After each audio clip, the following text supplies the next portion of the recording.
అందరికంటే ముందు ఎంపీ అభ్యర్థులను ప్రకటించాలని చూస్తోన్న కాంగ్రెస్ ఆ దిశగా అడుగులు వేస్తోంది. కాంగ్రెస్ తరపున ఎంపీగా పోటీ చేసే అభ్యర్థుల నుంచి అప్లికేషన్ స్వీకరిస్తోంది. ఇవాల్టి నుంచి ఫిబ్రవరి 3వ తేదీ సాయంత్రం వరకు దరఖాస్తులను స్వీకరించనున్నారు. అప్లికేషన్స్ ను స్వీకరించడానికి గాంధీభవన్ లో ప్రత్యేక కౌంటర్ ఏర్పాటు చేశారు.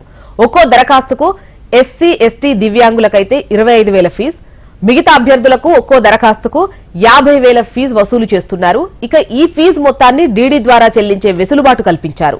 దరఖాస్తు ఫారాలు ఆన్లైన్ లో ఉంటాయని గాంధీభవన్ సిబ్బంది తెలిపింది. ఇప్పటికే డీసీసీల నుంచి పార్లమెంట్ అభ్యర్థుల కోసం 189 అప్లికేషన్లు వచ్చాయి.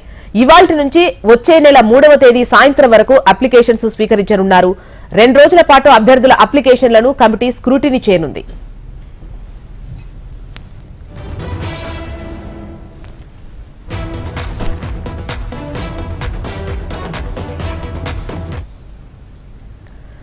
రైట్, అందరికంటే ముందు ఎంపీ అభ్యర్థులను ప్రకటించాలి అనుకుంటున్నటువంటి కాంగ్రెస్ ఆ దిశగా అడుగులు వేస్తోంది. అప్లికేషన్ స్వీకరణ ఇవాల్టి నుంచి ఫిబ్రవరి 3వ తేదీ సాయంత్రం వరకు కొనసాగనున్నట్లుగా తెలుస్తోంది. దీనికి సంబంధించి వివరాలు మనకు ప్రేమ్ కుమార్ అందిస్తారు. ప్రేమ్ కుమార్.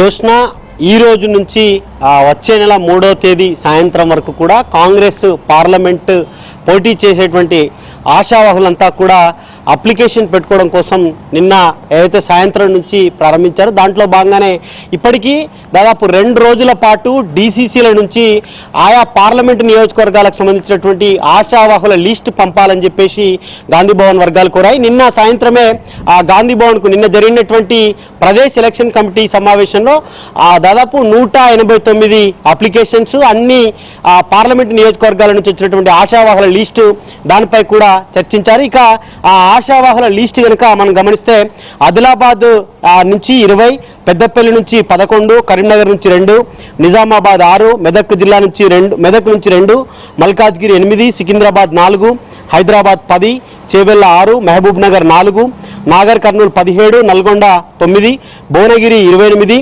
వరంగల్ 37, మహబాద్ 19, ఖమ్మం 3. ఇట్లా ఆయా పార్లమెంటు నియోజకవర్గాల నుంచి కూడా దాదాపు 189 అప్లికేషన్స్ వచ్చాయి. అయితే ఇప్పటికీ ఈ రోజు నుంచి జనరల్ దాంతోపాటుగా బీసీలకు 50,000 రూపాయలు, మిగతా ఎస్సీ ఎస్టీలతో పాటు దివ్యాంగులకు 25,000 రూపాయలు డీడీ జమ చేసే విధంగా చేయడం జరిగింది. మరొకవైపు గాంధీ భవన్లో ఒక ప్రత్యేక కౌంటర్ను కూడా ఏర్పాటు చేశారు. ఆశావాహులంతా కూడా అప్లికేషన్స్ అప్లై చేసుకోవచ్చని చెప్పినారు.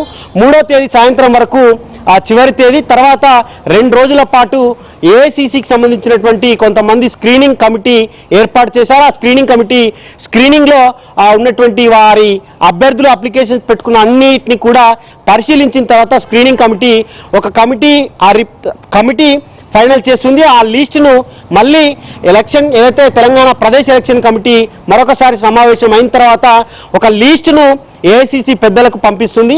ఆ తర్వాత అన్నిటికంటే ముందుగానే ఇప్పటికే కాంగ్రెస్ పార్టీ ప్రచారం విషయంలో కూడా వచ్చే నెల 2వ తేదీ నుంచే ఇంద్రవెల్లిలో పార్లమెంటుకు సంబంధించినటువంటి ఎన్నికల బహిరంగ సభనే ప్రారంభించబోతుంది. ఇప్పటికీ మిగతా పార్టీలు అన్నీ కూడా కొన్ని సమావేశాల వరకు మాత్రమే నియోజకవర్గ స్థాయిలో, రాష్ట్ర స్థాయిలో ఉన్నటువంటి గ్రామాల స్థాయిలో సమావేశాలు ఏర్పాటు చేస్తాయి. కానీ కాంగ్రెస్ పార్టీ మాత్రం అన్ని పార్టీల కంటే ముందుగానే భారీ బహిరంగ సభను కూడా ఏర్పాటు చేయబోతుంది. ఇప్పటికీ బూత్ లెవెల్ కమిటీలు, నియోజకవర్గ ఇన్ఛార్జీలు, రాష్ట్రంలో ఉన్నటువంటి మంత్రులు ఇన్ఛార్జిగా ఉన్నటువంటి మరొక వైపు పార్లమెంటు స్థాయిగా ఉన్నటువంటి ఆశావాహులందరితో కూడా సమావేశాలు ఏర్పాటు చేసుకుంది.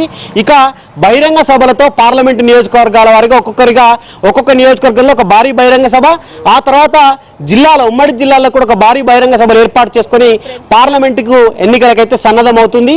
దాంట్లో భాగంగానే ఈ రోజు నుంచి 3వ తేదీ వరకు ఆశావాహుల లిస్టు, ఆ తర్వాత స్క్రీనింగ్ కమిటీ, ఆ తర్వాత ఒక లిస్టుని ఏసీసీకి అయితే పంపుతారు. జోష్న. ప్రేమ్ కుమార్.